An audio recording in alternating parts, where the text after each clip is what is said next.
So today we have reached the final letter of the Confident framework, T for truth. But before we dive in, I want us to take a quick step back to the last episode. Did you notice that I actually forgot something? Well, that episode was definitely not perfect. I missed giving the concept of next step, a mental picture and a color. So here it is. Imagine a pair of vibrant orange training shoes, the kind that lights up when you move. They symbolizes movement, energy and progress, even if it's just one small step at a time. And that's the thing about being in motion. It gives us the space to adjust along the way. You don't need to have it all figured out before you begin. So it was really actually a coincidence that happened, but well, that happens, and it's just to continue get moving. And with that, let's begin today's episode, T for truth. There's a phrase I often return to and say, the more I rest in my identity, the more joy and creativity pulse through what I do. Confidence starts inside of you.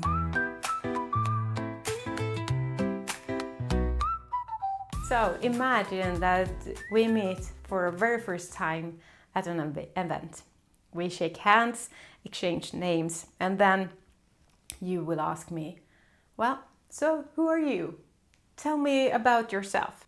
The most easy version would be, I'm a leadership coach from Sweden. I'm a mom of 2 teenage daughters. I'm married to Johan. Those are true things, but are they really who I am? Well, in today's episode, we're exploring something deeper. Not just what we do, but who we are. Not what we've achieved, but what gives us meaning. And this is the final step in the Confident framework, T for truth. And it's all about standing in your identity without the performance.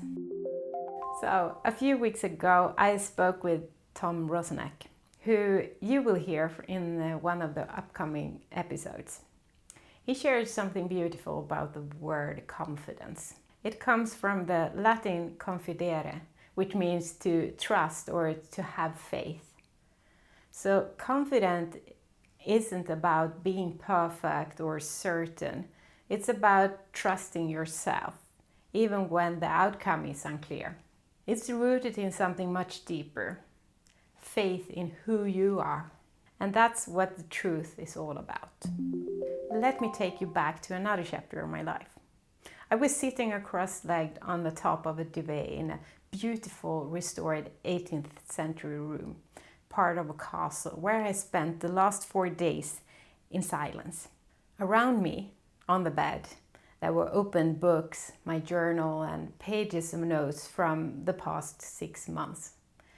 I was rereading thoughts, prayers, and verses that had found their way to me. Some shared by friends and others uncovered on my own. Somehow, they all felt connected, though I couldn't quite grasp how. I had come to this silent retreat after switching off my phone and stepping away from social media, family engagements. I joined about 20 others, complete strangers to me, to spend these days in complete silence. Well, it was disorienting at first, sharing meals without conversation, navigating without the usual noise. But as the outer silence deepened, my inner voice grew clearer. Thoughts and emotion I usually drown out began to surface. The following week, I was scheduled to return to work full-time after 3 months of stress-related sick leave. But what I was returning to had shifted. My role was not there anymore. It has been reshaped and redefined, and someone else actually had it. So I didn't know what exactly was awaiting me. The only thing I knew, it will be different. And that's why I came to this retreat. I needed to realign, to reconnect with my own direction, to make choices not out of obligation or fear, but from a place that with a quiet clarity. I wanted to be sure that the steps ahead would be rooted in who I am, not just what I can deliver. This morning, a familiar verse caught my eye. I had read it many times before, but this time I saw it differently. I didn't read it through the lens of my roles, but through the lens of who I am. It was like something inside of me clicked. A puzzle piece I didn't know was missing slid into place.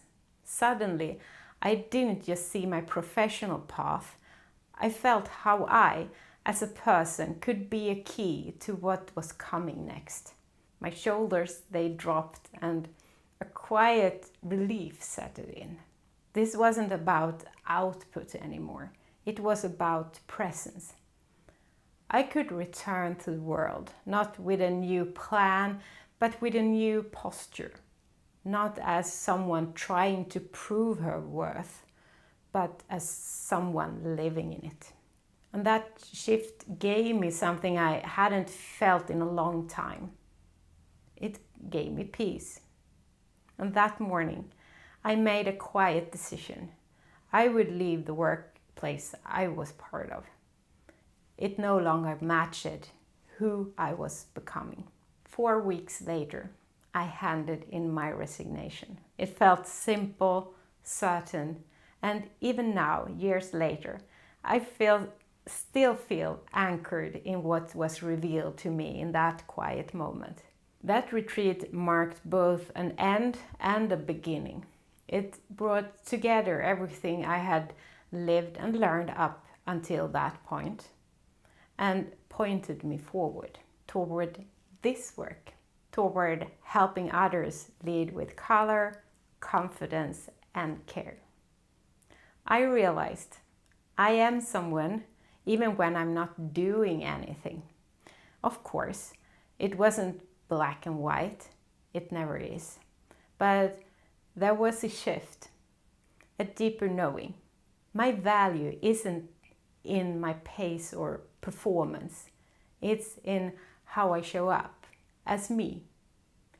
It was like laying a puzzle pieces patiently, with trust, and I discovered that my identity wasn't lost.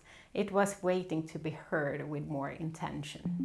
We often confuse what we do with who we are, but identity is more than that. There's a phrase I often return to and say, the more I rest in my identity, the more joy and creativity pulse through what I do. Because here's what I've found. When there's a space between who I am and what I do, something powerful happens. That space becomes room for flow, for presence, for play. And that's where creativity lives. But when identity and performance collapse into each other, when my worth feels tied up by my output, everything tightens. Joy shrinks, pressure grows, and I start operating from stress instead of alignment. Robert Dilts describes identity as the sense of who a person or group perceives themselves to be and how they are perceived by others. It links together values, beliefs, capabilities, and behaviors into a coherent system. Your identity is the inner compass that gives you the leadership rhythm and soul. When we operate from that place, our actions become lighter, more joyful. We're not performing, we're expressing. And at that very core of identity, there are your values. Your values are the foundation on how you want to live, to lead and relate, even when no one's watching. They're not about being perfect, they're about being aligned. When your actions are rooted in your values, they feel different. They feel stronger, freer, and you're no longer just reacting to external expectations. You're leading from within. And that's why truth matters. It's not a loud declaration. It's a quiet alignment, a knowing, a way of showing up that says, this is who I am, and this is what matters. Truth connects deeply with two other pieces of the confident framework, clarity and empathy. Because when you know who you are, your direction becomes clearer. And when you feel secure in yourself, you can truly listen to others. In teams and organizations, I've seen how lack of identity and clarity leads to political games, avoidance, and disconnection. But confident leaders, grounded in that truth, don't need to push, prove, or please. They create space.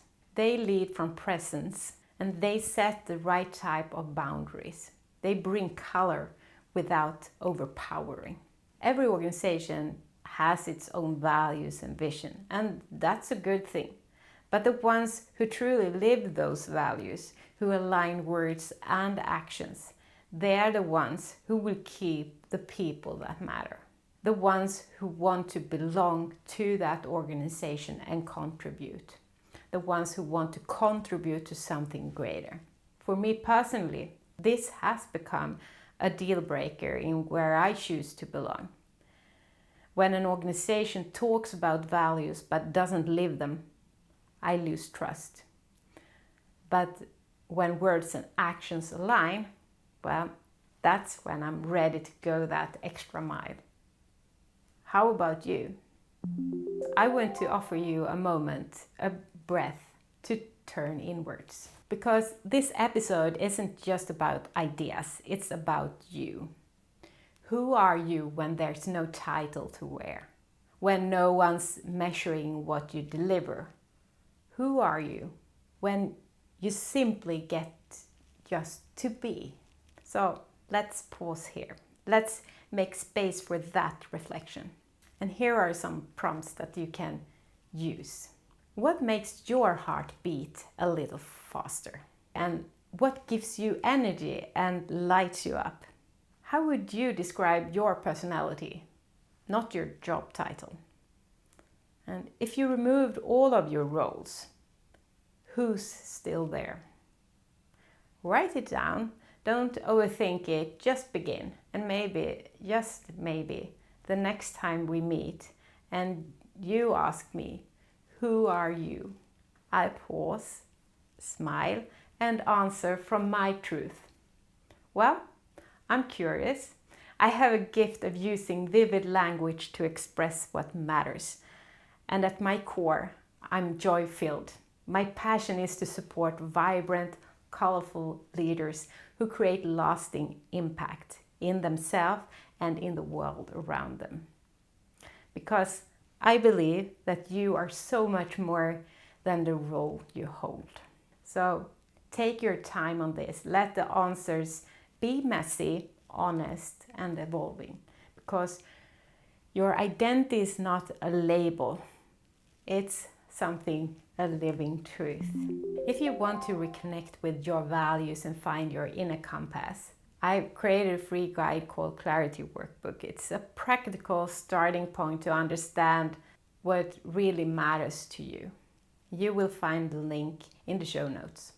And remember, you don't need all the answers before you act. Start small, act +1. One color, one brush stroke at a time. So with this episode, we now completed the first round of the Confident Framework. But the journey isn't over. These themes, clarity, ownership, nurture, focus, intuition, discipline, empathy, next step, and truth, well, they keep showing up in different ways, through stories, tools, and real conversations. Because leading yourself and others with confidence isn't something you achieve and move on from. That is a lifelong practice, a colorful, evolving journey. So thank you for being here, for showing up, for being curious and courageous. When you lead from your uniqueness with your real colors, it doesn't just boost you, it lifts the people around you. It creates culture of growth and trust. So hit follow, subscribe, and keep tuning in. This podcast is here to remind that you don't have to shrink to fit. Leadership is not just black and white.